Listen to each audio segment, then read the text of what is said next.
Assalamualaikum warahmatullahi wabarakatuh. Bismillah wassalatu wassalamu ala rasulillah. Rabbi shrah li sadri wa yassir li amri wahlul 'uqdatam min lisani yafqahu qawli. Bapak Ibu jamaah at-taqwa, bagaimana kabarnya malam ini? Baik.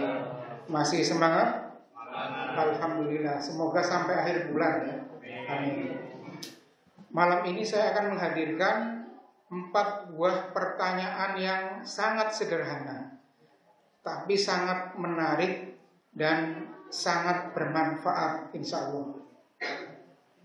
Saya ulangi lagi, saya akan menghadirkan 4 buah pertanyaan yang sangat sederhana, tapi sangat menarik dan insya Allah sangat bermanfaat. Pertanyaan pertama, jika kita berbelanja di supermarket, kemudian kita mau bayar ke kasir, di sana ada antrian yang panjang, ada yang pendek. Kita milih antrian yang mana? Pendek ya.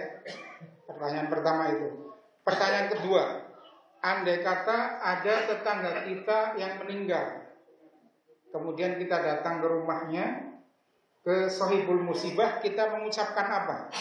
Apa mengucapkan turut berduka cita atau turut berbahagia? Berduka cita. Pertanyaan kedua. Pertanyaan ketiga, andai kata kita ikut berperang, ini khusus untuk bapak-bapak ya. Pernah ikut perang nggak Pak? Belum ya. Bayangkan kita pernah ikut perang. Perang zaman dulu yang pakai pedang, pakai panah, langsung kontak dengan musuh. Kita sudah bersiap siaga di barisan perang, kemudian kita sudah melihat lawannya kita. Pertanyaannya, doa apa yang semestinya pertama kali kita panjatkan? Apa doa minta kekuatan? Apa minta kemenangan? Apa minta kesabaran? Apa minta ridhonya Allah? Ridhonya Allah. Pertanyaan ketiga.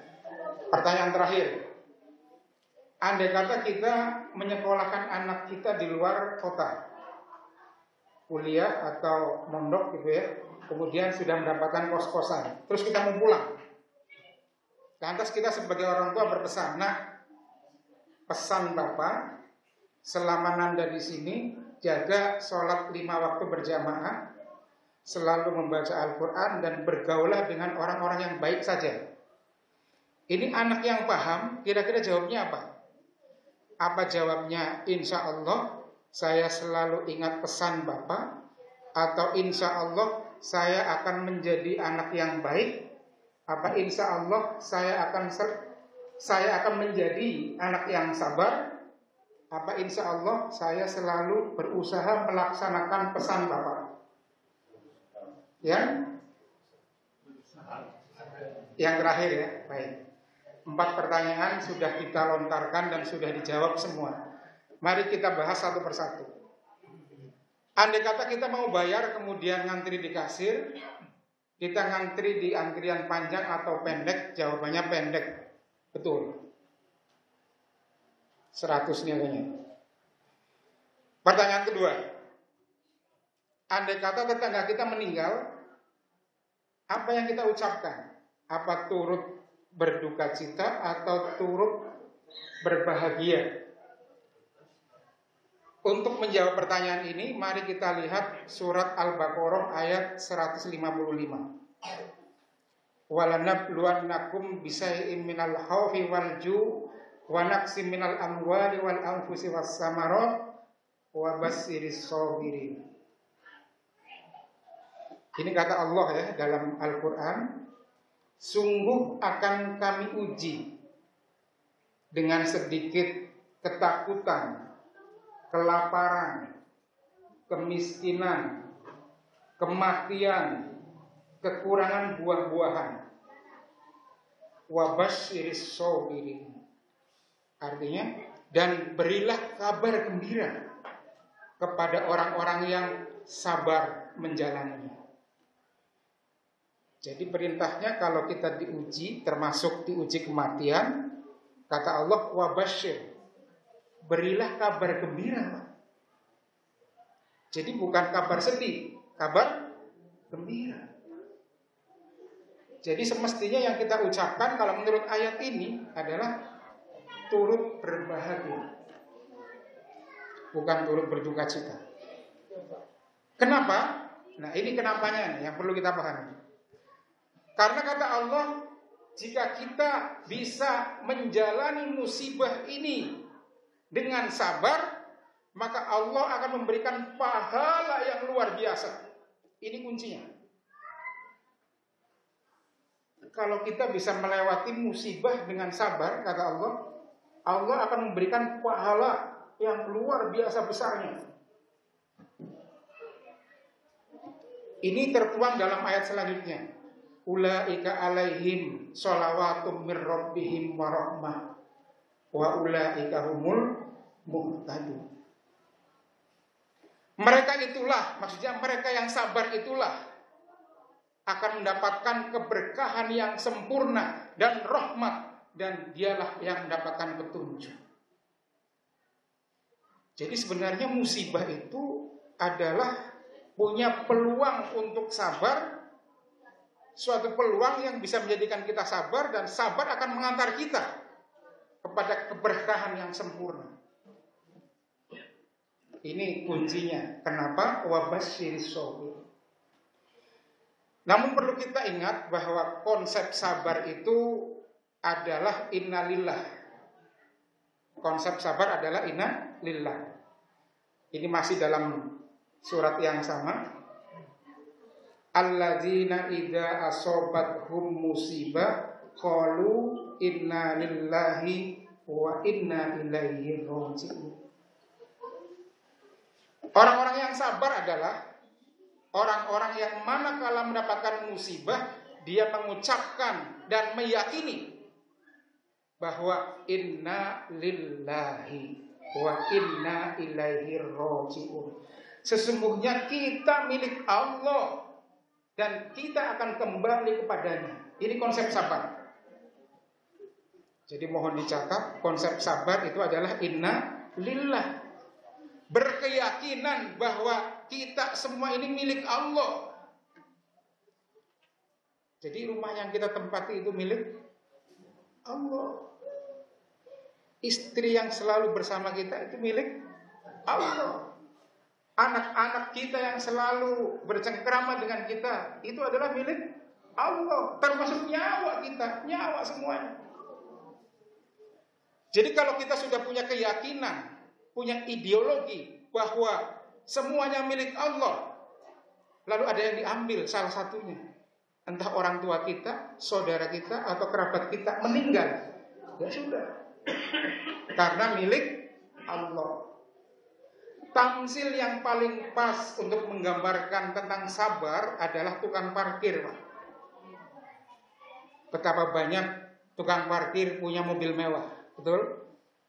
Tapi tatkala satu persatu mobilnya diambil, dia tidak meronta-ronta, tidak menangis, tidak berkelakar.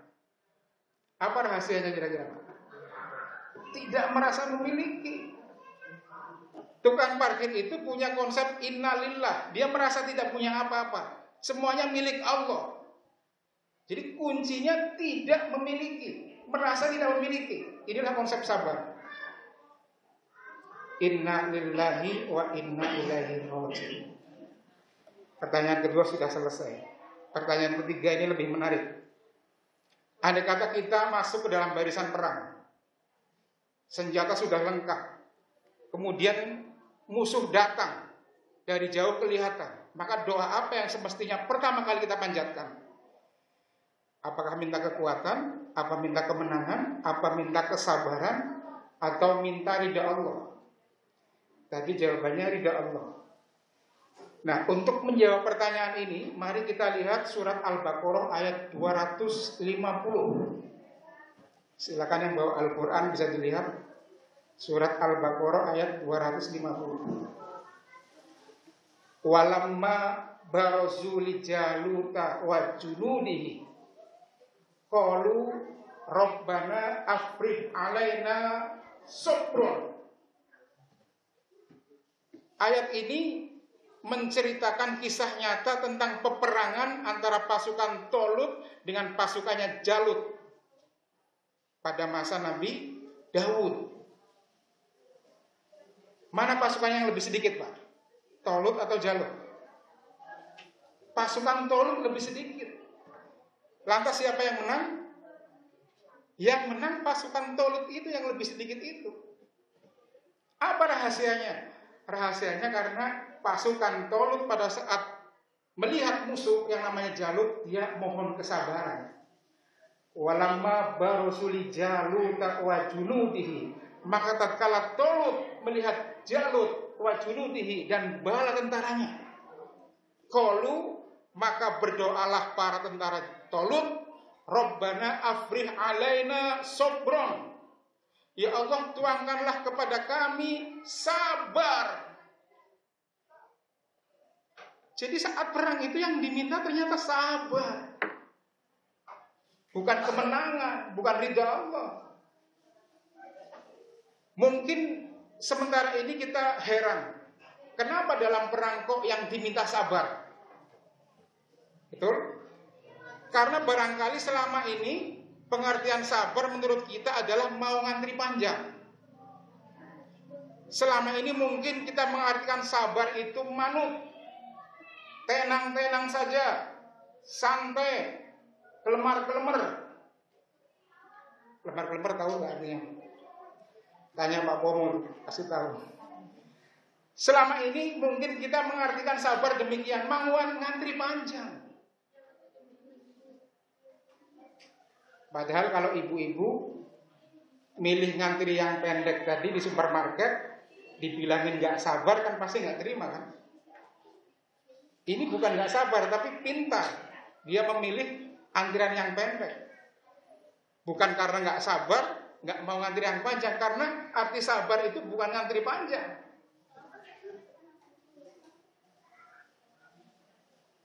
Lantas kenapa dalam perang itu yang diminta kesabaran?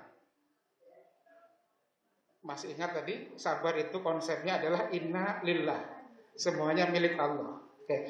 Alasan pertama, kenapa dalam peperangan kita minta kesabaran, kembali kepada Al-Baqarah ayat 155. Walanabluwannakum bisai'im minal khauf, dan akan kami uji kamu dengan sedikit rasa ketakutan.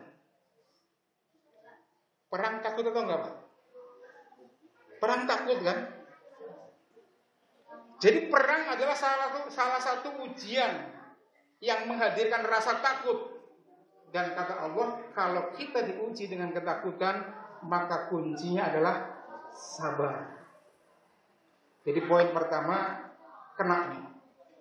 Kenapa? Kalau dalam peperangan yang kita minta adalah sabar. Karena walanabluwannakum bisai'im minal khauf. Kalau kita diuji dengan ketakutan, maka sabarlah, kata Allah. Alasan kedua, mengapa di dalam peperangan yang harus kita minta adalah rasa kesabaran? Al-Anfal ayat 65. Dalam Al-Anfal ayat 65, ini artinya kurang lebih demikian. Mohon disimak. Wahai Nabi, kobarkanlah perang kepada kaum mukminin. Jika ada 20 orang yang sabar di antara mereka, maka mereka akan mengalahkan 200 musuh. Dan jika ada 100 orang yang sabar di antara mereka, maka mereka akan mengalahkan 1000 orang kafir. Ini dasarnya sabar. Al-Anfal 65. Meskipun ini sudah dimansukh oleh ayat 66, tapi ini gambaran yang luar biasa. Satu tentara yang sabar bisa mengalahkan 10 orang. Dalam Al-Quran jelas-jelas disebutkan angkanya. Jika ada di antara mereka 20 orang yang sabar, maka mereka akan mengalahkan 200 musuh. Dan jika ada 100 orang yang sabar, maka mereka akan mengalahkan 1.000 orang kafir. Ini kuncinya. Ternyata sabar itu luar biasa.